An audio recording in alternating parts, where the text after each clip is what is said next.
வணக்கம் மக்களே, நான் உங்கள் பாலா. இன்றைக்கி நம்ம எங்கே வந்திருக்கோம் அப்படின்னு பார்த்தீங்கன்னா, மதுரையிலேருந்து ஒரு 20 கிலோமீட்டர் தூரத்தில் இருக்கக்கூடிய மதுரை கள்ளழகர் கோவிலுக்கு தான் வந்திருக்கோம். இந்த கள்ளழகர் கோவிலிருந்து பழமுதிர் சோலை, பழமுதிர் சோலையிலேருந்து ராக்கச்சி அம்மன் கோவில் அப்படின்னு இந்த 3 இடத்தையுமே நம்ம இந்த ஒரே வீடியோவில் பார்க்க போகிறோம். இந்த இடங்களுக்கெல்லாம் பஸ்ஸில் போகிறவங்களுக்கு பெருசாக எக்ஸ்பீரியன்ஸ் பண்ணுறதுக்கு ஒன்றும் இருக்காது. ஆனால் நடந்து போகிறீங்க அப்படின்னா நிறையா எக்ஸ்ப்ளோர் பண்ணலாம். கள்ளழகர் கோவிலுக்குள்ளே போனோன்னே ராக்கச்சி அம்மன் செல்லும் வழி அப்படின்னு சொல்லிட்டு இந்த நுழைவாயில்கிட்ட ஒரு போர்டு வச்சுருப்பாங்க. அந்த போர்டோட ரைட் சைடில் இந்த ராக்கச்சி அம்மன் கோயிலுக்கு போகக்கூடிய பாதை இருக்கும். நம்ம ஃபஸ்ட்டு மலைக்கு மேலே இருக்கக்கூடிய நூபுரகங்கை தீர்த்தத்தில் போய் குளிச்சுட்டு அதுக்கப்புறம் ராக்கச்சி அம்மனை சாமி கும்பிட்டுட்டு பழமுதிர் சோலை வந்துட்டு அதுக்கப்புறம் தான் நம்ம கள்ளழகர் கும்பிடணும். மலை ஏற போகிற வழியில் இந்த பெருமாள் தீர்த்தம் இருக்கும். இது முன்னாடி பழசாக இருந்தது தான். இப்போ அதை பெருசாக மேலே ஏற்றி கட்டுறாங்க. அந்த பெருமாள் தீர்த்தம் இருக்கிற இடத்துக்கு பக்கத்துலேயே பார்த்தீங்க அப்படின்னா இந்த அரச மரம் இருக்கும். இந்த அரச மரத்தடியில் விநாயகர், அம்மன் இந்த சிலைகள்லாம் வச்சு சாமி கும்பிட்டுட்ருக்காங்க. இந்த பெருமாள் தீர்த்தம் கட்டுறாங்க அப்படின்னு சொன்னோம் இல்லையா, இந்த இடம் முன்னாடி ரொம்ப அடியில் போயிடுச்சு. அதனால் இப்போ ஏற்றி கட்டிகிட்ருக்காங்க. பக்கத்துலேயே இங்கே ஏதோ ஒரு சிலை வைக்க போகிறதா சொன்னாங்க. மண்டபம், அதுக்கான மண்டபம் கட்டிக்கிட்டு இருக்காங்க. இப்போ தான் நம்மளுடைய ட்ராவலே ஸ்டார்ட் ஆக போகுது. வாங்க மலை ஏற ஆரம்பிக்கலாம்.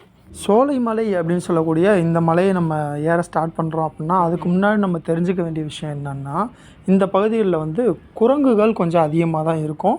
ஸோ நீங்கள் போகிறீங்க அப்படின்னா லக்கேஜ் எல்லாம் பெருசாக ஒன்றும் எடுத்துகிட்டு போகாதீங்க. ஸோ எடுத்துகிட்டு போகிறீங்க அப்படின்னா அதை ஃபாலோ பண்ணியே குரங்குகள் உங்களை ஃபாலோ பண்ணி வர்றதுக்கான வாய்ப்புகள் இருக்குது.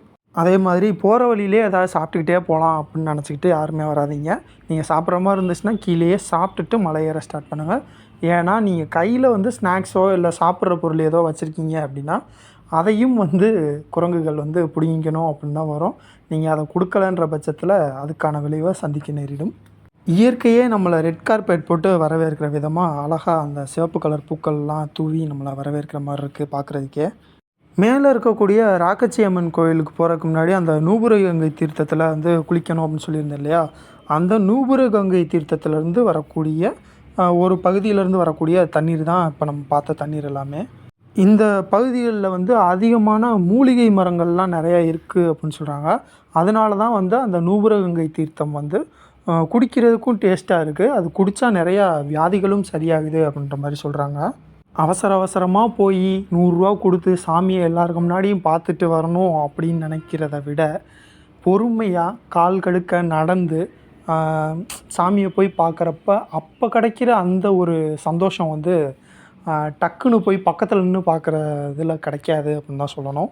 அதே மாதிரி இப்போ கோவிலெலாம் சாமியை பார்க்குறதுக்கு போகிறாங்க இல்லையா, அந்த காசு கொடுத்து சீக்கிரமாக போய் பார்க்கணுன்னு போகிறாங்க இல்லையா, அவங்களெல்லாம் பார்க்குறப்ப எனக்கு தோன்ற ஒரு விஷயம் என்னென்னா, முடியாதவங்க போகிறாங்க, நடக்க முடியாது நிற்க முடியாதவங்க போகிறாங்க அப்படின்னா அது ஒன்றும் பிரச்சனை இல்லை. மற்றபடி போகிறாங்க அப்படின்னா சாமியை ஏதோ ஒரு பிஸ்னஸ் மீட்டிங்க்காக போய் பார்க்குற மாதிரி இருக்குது. ஒரு முக்கியமான ஆஃபீஸரை போய் பார்க்கணும் அப்படின்னா பியூனை கரெக்ட் பண்ணிட்டு போய் அந்த ஆஃபீஸரை பார்க்குறாங்கல்ல, அந்த மாதிரி இந்த 100 ரூபாயை கொடுத்துட்டு போய் சாமியை சீக்கிரமாக அந்த பிஸ்னஸ் மீட்டிங்க்காக பார்க்குற மாதிரி இருக்குது. இந்த சோலைமலை ஏறும்போது கொஞ்சம் தூரத்துலேயே பார்த்தீங்க அப்படின்னா ஒரு பட்டாம்பூச்சி கூட்டமே நம்மளை சுற்றி போயிட்டுருக்க மாதிரி அழகாக இருந்துச்சு. சிஜி ஒர்க் பண்ணால் கூட இப்படி ஒரு விஷன் நமக்கு கிடைக்காது, அந்தளவுக்கு அழகாக இருந்துச்சு. அதை பார்த்தோன்னே நம்ம வயசெல்லாம் மறந்து நம்மளும் ஒரு சின்ன குழந்த மாதிரியே ஃபீல் பண்ண ஆரம்பிச்சிட்டோம். நம்ம பஸ்ஸில் போயிருந்தோம் அப்படின்னா இந்த விஷயங்கள் எதுவுமே நம்ம அனுபவிச்சிருக்க முடியாது. அதுக்கு தான் சொல்கிறது, ஒரு குறிப்பிட்ட இடத்துக்கு போகிறோம், பக்கத்துலேயே இருக்க இடத்துக்குலாம் போகிறோம் அப்படின்னா நடந்து போனால் தான் எக்ஸ்ப்ளோர் பண்ணுறதுக்கு நிறையா இருக்கும். இந்த தண்ணி வடிகிறதா இருக்கட்டும், இந்த பட்டாம்பூச்சிகளாக இருக்கட்டும், அதை சுற்றி இருக்கக்கூடிய இயற்கை காட்சிகளாக இருக்கட்டும், எல்லாமே பார்க்குறதுக்கே அவ்வளோ அழகாக இருக்குது. இந்த சிவப்பு கலரில் பூவெல்லாம் கொட்டியிருக்குல்ல, அதெல்லாம் பார்க்குறப்ப அது மேலேருந்து மரத்துலேருந்து வேறு உதிருதா, நம்ம நடந்துட்டு வேறு போயிட்டுருக்கோம். அதை பார்க்குறப்ப எப்போ இருக்குன்னா, ஒரு மன்னர் வராரு அப்படின்னா மலர் தூவி வரவேற்பாங்கள்ல, அந்த மாதிரி அவ்வளோ அழகாக இருக்குது. இந்த இடத்த சோலைமலை, திருமாலிருஞ்சோலை அப்படின்ற பெயர்களெல்லாம் அழைக்கிறாங்க. இந்த திருமாலிருஞ்சோலைக்கு ஏகப்பட்ட வரலாறுகள்லாம் இருக்குது. அதாவது யமதர்மன் இந்த மலையில் தான் தவம் பண்ணதாக சொல்லுவாங்க. கள்ளழகரை கடத்துறதுக்காக வந்த கருப்பண்ணசாமி அவருக்கே காவலாக மாறினதாக ஒரு கதை சொல்லுவாங்க. இப்போ வழியிற இந்த தீர்த்தத்தை நூபுரகங்கை தீர்த்தம்னு சொல்லுவாங்கன்னு நான் முன்னாடியே சொல்லியிருந்தேன் இல்லையா, அந்த நூபுரகங்கை தீர்த்தம் எப்படி உருவானுச்சு அப்படின்னு சொல்லி ஒரு கதை சொல்லுவாங்க.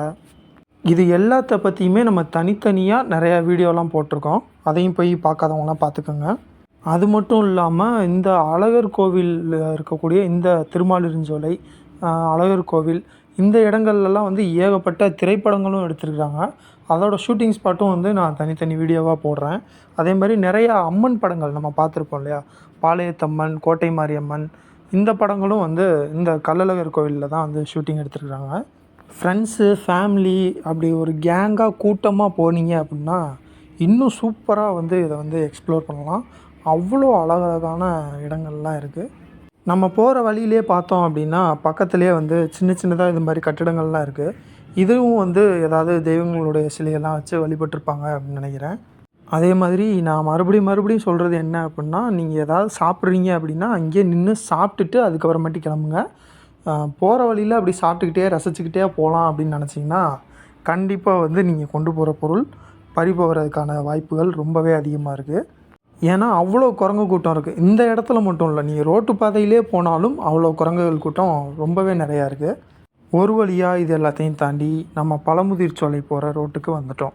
இந்த ரோட்டில் இருந்து கிட்டத்தட்ட ஒரு 500 மீட்டர் டிஸ்டன்ஸில் தான் பழமுதிர் சோலை கோவில் இருக்குது.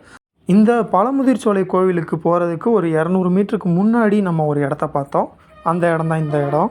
அதாவது இந்த இடத்துல தான் வந்து முருகப்பெருமான் ஔவை பாட்டிக்கிட்ட சுட்ட பழம் வேணுமா சுடாத பழம் வேணுமா அப்படின்னு நக்கல் பண்ண இடம் அப்படின்னு சொல்கிறாங்க. அதாவது அவர் வந்து ஒரு நாவல் மரத்து மேலே உட்காந்துருப்பார் இல்லையா, அந்த நாவல் மரத்தோடைய கிளை மரம் தான் வந்து இந்த மரம், அந்த போர்டு பக்கத்தில் இருக்கக்கூடிய இந்த மரம் அப்படின்னு சொல்கிறாங்க. இந்த போர்டு பக்கத்தில் இருக்கக்கூடிய அந்த மரத்துக்கு அடியில் தான் வந்து ஒரு சின்ன விநாயகர் வச்சுருக்குறாங்க. அவருக்கு வந்து வனவித்தக விநாயகர் அப்படின்ற பேர்.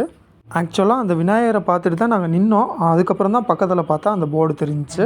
அதுக்கப்புறம் தான் படித்து பார்த்தா இந்த விஷயம்லாம் நமக்கு தெரிஞ்சிச்சு. விநாயகரையும் கும்பிட்டுட்டு அடுத்து நம்ம முருகனை நோக்கி போகலாம். விநாயகரை கும்பிட்டுட்டு அப்படியே நடந்து போனோம் அப்படின்னா ஒரு 200 மீட்டர்லேயே நம்ம தேடி வந்த பழமுதிர் சோலையை பார்த்துடலாம். இந்த பழமுதிர் சோலை கோவில் வந்து ரொம்பவே வந்து சிம்பிளான ஒரு கோவில் தான். ஆனால் பார்க்குறதுக்கு அவ்வளோ அழகாக இருக்குது. பழமுதிர் சோலையை பார்த்ததுமே பரவசத்தோடு போய் முருகனை கும்பிட்டுறலாம் அப்படின்னு போகிறப்ப தான் ஞாபகம் வந்தது. நம்ம நூபுரகங்கை தீர்த்தத்தில் இன்னும் குளிக்கலை, ராக்காச்சி அம்மனை போய் பார்க்கல. அதுக்கு முன்னாடி நம்ம எப்படி பழமுதிர் சோலை வந்து முருகனை பார்க்குறது அப்படின்னு சொல்லிட்டு வெளியிலேருந்தே முருகனுக்கு ஒரு கும்பிட போட்டுட்டு நம்ம இப்போ வந்து நூபுரகங்கை தீர்த்தம் இருக்கக்கூடிய அந்த ராக்காச்சி அம்மன் கோவில் நோக்கி பயணத்தை ஆரம்பிக்கிறோம். இப்போ நம்ம வீடியோவில் பார்க்குற இந்த இடம் தான் வந்து ராக்காச்சி அம்மன் கோவில் இருக்கிற இடம். இந்த இடத்துக்கு பக்கத்தில் தான் வந்து நூபுரகங்கை தீர்த்தமும் இருக்குது. நம்ம வந்து அந்த படிக்கட்டில் ஏறி அப்படியே மேலே போனோம் அப்படின்னா ஃபஸ்ட்டு வந்து நூபுரகங்கை தீர்த்தத்துக்கான என்ட்ரன்ஸ் இருக்கும். அங்கே போயிட்டு நூபுரகங்கை தீர்த்தத்தில் குளிச்சுட்டு அதுக்கப்புறம் போய் ராக்காச்சி அம்மனை கும்பிட்டுட்டு நம்ம கீழே இறங்கி மறுபடியும் வந்து பழமுதிர் சோலையில் முருகனை கும்பிட்டுட்டு கீழே போய் கள்ளழகரை கும்பிட்டுட்டு நம்ம வரலாம். என்னுடைய இந்த ட்ரிப்பு வந்து எனக்கு ரொம்பவே பிடிச்ச மறக்க முடியாத ட்ரிப்பு அப்படின்னே சொல்லலாம். நான் வர வழியில் அவ்வளோ அழகான காட்சிகள்லாம் வந்து நான் அந்த பகுதிகளில் பார்த்துட்டு வந்தேன். இதே மாதிரி நீங்களும் பார்க்கணும் அப்படின்னு ஆசைப்பட்டீங்க அப்படின்னா நீங்களும் முடிஞ்ச வரைக்கும் நடந்து வாங்க. இந்த அழகான காட்சிகள் எல்லாத்தையும் பார்க்கலாம் அப்படின்னு சொல்லிட்டு மேலும் ஒரு நல்ல வீடியோவில் உங்களை வந்து சந்திக்கிறேன்.